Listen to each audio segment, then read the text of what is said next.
Hello, good morning. Today our topic is pancreas. Previously I have discussed adrenal gland, that was on previous video. Now our next video is for pancreas. In pancreas we will study what are the several things that is secreted by pancreas to maintain the blood glucose level. Mainly three things are there: insulin, glucagon, somatostatin. But in our syllabus there is only two parts: insulin and glucagon. Okay, so come to the points we are going to discuss. Pancreas is known as duct as well as ductless gland. Sir, what is the meaning of duct and ductless gland? In previous video, I have already discussed about endocrine system and exocrine system. In endocrine and exocrine system respectively, we have discussed that what are the glands which is secreted their secretion in their duct, then either it is exocrine or endocrine. You may go on the previous video and see there what is about that. Okay, now our next part is duct as well as ductless gland. If I am saying duct, means their secretion will be inside the body, sorry, inside the vessels, inside the what we can say that vessels, or outside the vessels. Then you have to decide that, you have to give the answer of this question in comment section. And what is the meaning of ductless gland? Inside the vessels or inside the blood stream? That you have to decide and give answer in the comment section. Okay, now two things is here. First thing is known as duct and second thing is known as ductless gland. Duct means the secrete pancreatic juice poured into duodenum for digestion. Means if pancreas is secreting pancreatic juice inside duodenum part. Duodenum is the part of our intestine. Duodenum, jejunum, ileum. Three parts are there. First part, duodenum. If pancreas is secreting pancreatic juice, why they will secrete pancreatic juice? To digest the protein, starch and the fats present in our food molecules. Protein is digested by the pancreatic juice known as trypsin. Starch is digested by, which is the part of our carbohydrate. Starch is digested by pancreatic juice known as amylase. Fat is digested by known as pancreatic juice lipase or lipase. Okay, now this is the part duct. Next part is ductless. How can we know that it is duct or ductless? Pancreas.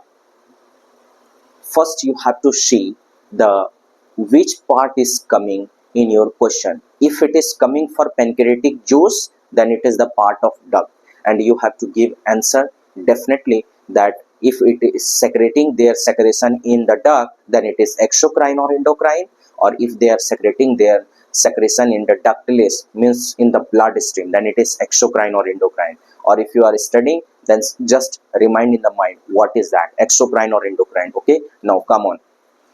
Next part is ductless gland. What is the meaning of ductless gland? The meaning of ductless gland means their secretion is secreting like as insulin, glucagon, somatostatin. See here, hormone secreting cells. The cells which are secreting hormones called islets of Langerhans. This is the very favorite question of examiner, that what do you understand by islets of Langerhans? Then definitely you have to know, my dear student, that if the hormones are secreting, then the cells which secrete hormones, it is known as islets of Langerhans. Okay, now this islets of Langerhans, this is the name of cells which secrete hormones. They secrete three type of hormones. First hormone, insulin. Second, glucagon. Third, somatostatin, as I have discussed previously on the starting of the lecture. Insulin, and this is also the main part of our body, and this is also the main part of our body. I am giving you one question. What will happen if pancreas is eliminated from our body? If pancreas is what we can say that taken out from our body, then you have to give answer in comment section. Okay, definitely. If any individuals are watching the video during their self study time, please give the answer that what will happen if pancreas is eliminated from our body parts, then can we survive, or if we survive, then what are the different criteria that we cannot perform, or what we can, how our body will behave. Okay, you have to give answer. Now, insulin is secreted by islets of Langerhans, and the name of cell which secrete insulin inside islets of Langerhans are beta cell, not beta. This is beta cell. Okay, this is beta cell. Please keep in mind. Glucagon. If there is the cell alpha in the islets of Langerhans, then they are secreting glucagon. If there is delta cell, then they are secreting somatostatin. Okay, please keep in the mind. Beta, alpha, beta, delta. Alpha, glucagon, beta, insulin, and somatostatin, delta cell. Okay, now next part. From here, insulin check rise of sugar. How insulin checks rise of sugars? If there is high blood glucose level, then the action of insulin is different. If there is low blood sugar level, then the action of insulin is also different. The glucagon also acts. Now come on the next part. If glucose utilization, if insulin is there in our body, yes, everybody has insulin, then insulin, जैसे कि principal का काम क्या होता है, school का सारा management को चेक करना, how the management is going, how the persons are working, how the childrens are behaving, just this like insulin check rise of sugar every time in our body, every meal बोले तो हर एक भोजन के बाद, after every meal the insulin check the rise of or increase or decrease level of insulin in our body. So glucose का utilization, insulin promote the food to utilize the glucose. Food में से जो glucose का amount है उसको promote किया जाता है. क्यों प्रमोट किया जाता है? ताकि ब्लड शुगर लेवल डिक्रीज हो सके. ग्लूकोज का यूटिलाइजेशन, ग्लूकोज अगर खपत होगा, ग्लूकोज का यूज होगा, तो वो ब्लड में ग्लूकोज का लेवल डिक्रीज होगा. ऑब्वियस सी बात है. अगर आपके घर में if at your home there is 25 kg rice, raw rice, not prepared, if there is raw rice, then if you are preparing 1 kg daily, means you are joint family, you are living in joint family and you are preparing 1 kg rice daily, then the amount of rice that will be reduced at 25th day is up to 0 level. If they one day, means if any one Sunday you have not prepared the rice, then the amount of rice will go up to, means that amount of rice will go up to 26th day. एक दिन वो ज्यादा चलेगा. 25 kg चावल था, 25 दिन चलना था, एक संडे को आप नहीं बनाए तो वो अब 26th डे तक जाएगा. तो वही हो गया. अगर ग्लूकोज का यूटिलाइजेशन सही अमाउंट में हो जाता है, if glucose utilisation in our body is done properly, that means insulin का ये काम होता है कि ग्लूकोज का यूटिलाइजेशन करवाना, ग्लूकोज को प्रमोट करना, उसको खपत होने के लिए उसको क्या बोल सकते हैं, तो स्टिमुलेट करना कि ग्लूकोज को ग्लूकोज के लेवल को डिक्रीज किया जाए. जो ग्लूकोज हमारे ब्लड में, तो ग्लूकोज है कहाँ? ब्लड में. तो इंसुलिन आएगा ब्लड में, तो ब्लड में या बॉडी के सेल में कहीं पे भी हो सकता है, बॉडी के सेल में हो या ब्लड में हो, कहीं पे भी अगर ग्लूकोज का लेवल ज्यादा होता है तो उसको प्रमोट करवाया जाता है, प्रेरित करता है, उसको एक्साइटेड करता है कि to decrease the level. Glucose का यूटिलाइजेशन करवाने के लिए इंसुलिन जो है वो प्रेरित करता है. तो ग्लूकोज जो होता है जब वो कन्वर्ट करवाया जाता है किसके फॉर्म में? ATP, energy. आप हमारे शॉर्ट्स वीडियो में जाके देख सकते हैं कि ग्लूकोज एटीपी में कन्वर्ट होता है, इंसुलिन और ग्लूकागोन वाला वीडियो. तो ग्लूकोज यूटिलाइजेशन करवाएगा, क्या चीज में उसको प्रमोट करेगा? ताकि वो एटीपी में कन्वर्ट हो सके. तो ग्लूकोज का यूटिलाइजेशन के लिए जब इंसुलिन प्रमोट करता है तो ब्लड में ग्लूकोज का लेवल, ब्लड शुगर का लेवल डिक्रीज होता है, बोले तो मेंटेन होता है. ओके, नाउ नेक्स्ट, ये तो था फर्स्ट केस कि ग्लूकोज को यूटिलाइजेशन के लिए प्रमोट कर रहा है कौन? Insulin. Second, deposition of extra glucose, अगर हमारे बॉडी के अंदर एक्स्ट्रा ग्लूकोज है तो उसको डिपोजिशन बोले तो मान के चलो, अगर ग्लूकोज खपत होने के बावजूद हमारे पास ज्यादा बच गया, मान के चलो किसी दिन पैकेट में 200 ग्राम चावल ज्यादा आ गया और आप एक एक केजी डेली बना रहे हैं, ठीक है, आप ऐसा पैकेट खरीद के लाए जिसके अंदर आपको गलती से मिस हैपनिंग के द्वारा 26 किलो 200 आ गया, तो आपका तो चावल 25 किलो 200, 25 किलो का बोरा था, नॉर्मल आता है ये 25 केजी का बोरा, उसके अंदर 200 ग्राम ज्यादा था, गलती से मिस हैपनिंग के कारण वो 200 ग्राम ज्यादा पैक हो गया, तो इससे होता नहीं है, लेजनली मान के चलना है कि हो गया, तो आपको वो 200 ग्राम एक एक केजी आप डेली बनाए तो 200 ग्राम तो बच जाएगा ना। सेम यूटिलाइजेशन के बाद फिर भी अगर कोई ग्लूकोज एक्स्ट्रा हो गया या ग्लूकोज डिपॉजिट कर गया तो एज ग्लूकोज को कन्वर्ट कराया जाता है ग्लाइकोजन के फॉर्म में इन लीवर एंड मसल्स में, तो ग्लूकोज को किसके फॉर्म में स्टोर कराया जाता है, ग्लाइकोजन के फॉर्म में। As we know that in our body extra glucose is stored in the form of glycogen and in plant the extra glucose is stored in the form of starch. Okay, now next, ये था हमारा insulin check rise of sugar level, तो अगर glucose का level increase हुआ या decrease हुआ तो ग्लूकोज को पहले खपत करवाना सबसे पहला प्राइमरी काम है इंसुलिन का। ओके, नाउ अब देख चलते हैं हमारा फर्स्ट टॉपिक है। सेकंड, ग्लूकागोन क्या करता है, ये जो ग्लूकागोन है ये ग्लाइकोजन को कन्वर्ट करता है ग्लूकोज में, किसको कन्वर्ट किया, ग्लूकोज में, किसको कन्वर्ट किया, ग्लाइकोजन को, ग्लाइकोजन को किस में कन्वर्ट किया, ग्लूकोज के अंदर,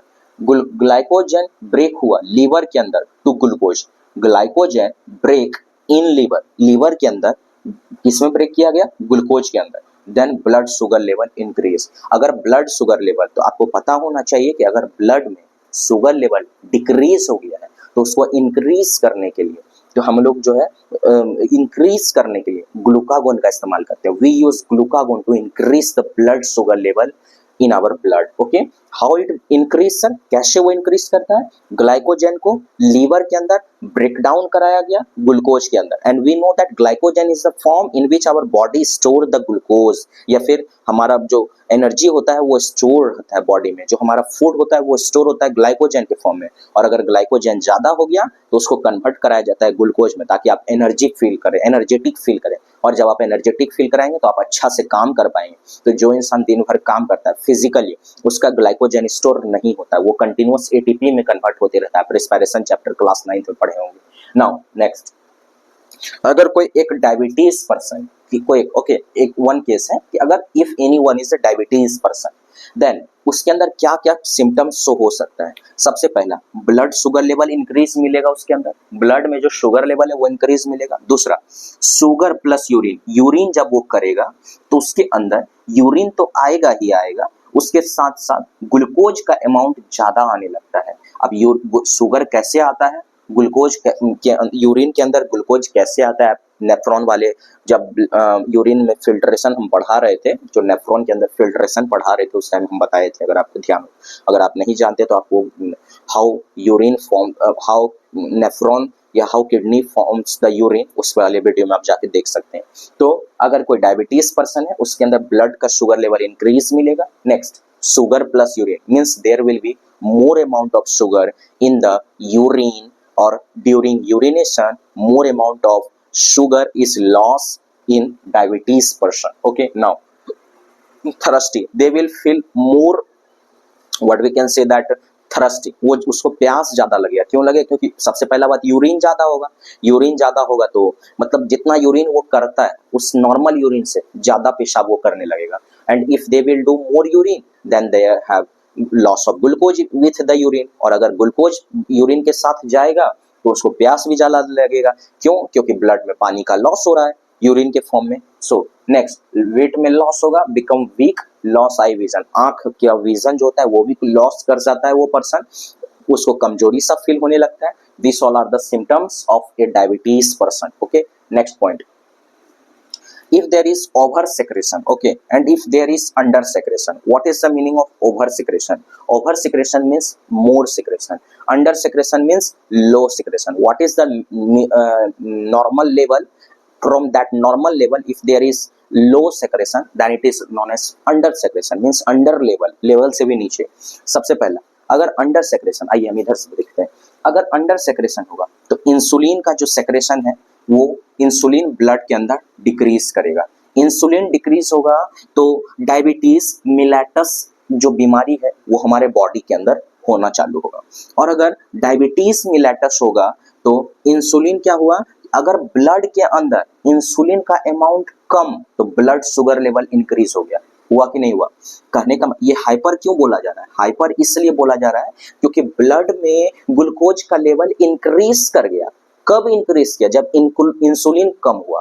और जब इंसुलिन यहाँ पे इस केस में ओवर सेक्रेशन, अगर हमारा इंसुलिन ज्यादा सेक्रेट हो जाएगा, इस वाले केस में हमारा कम इंसुलिन था तो हमारा डायबिटीज हो गया, ब्लड के अंदर ग्लूकोज लेवल बढ़ गया.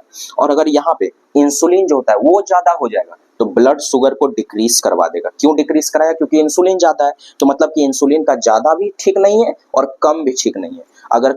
अगर ज्यादा सेक्रेट हुआ, इंसुलिन का ओवर सेक्रेशन हुआ तो ब्लड शुगर लेवल क्या होगा? डिक्रीज करेगा. बिल्कुल सर. तो अगर डिक्रीज करेगा तो उसी चीज को हम लोग यूज करते हैं हाइपोग्लाइसेमिया. हाइपो किस सेंस में? इंसुलिन ज्यादा सेक्रेट हुआ इस सेंस में नहीं. हाइपो यहाँ पे इस सेंस में है कि ब्लड शुगर लेवल डिक्रीज हो गया.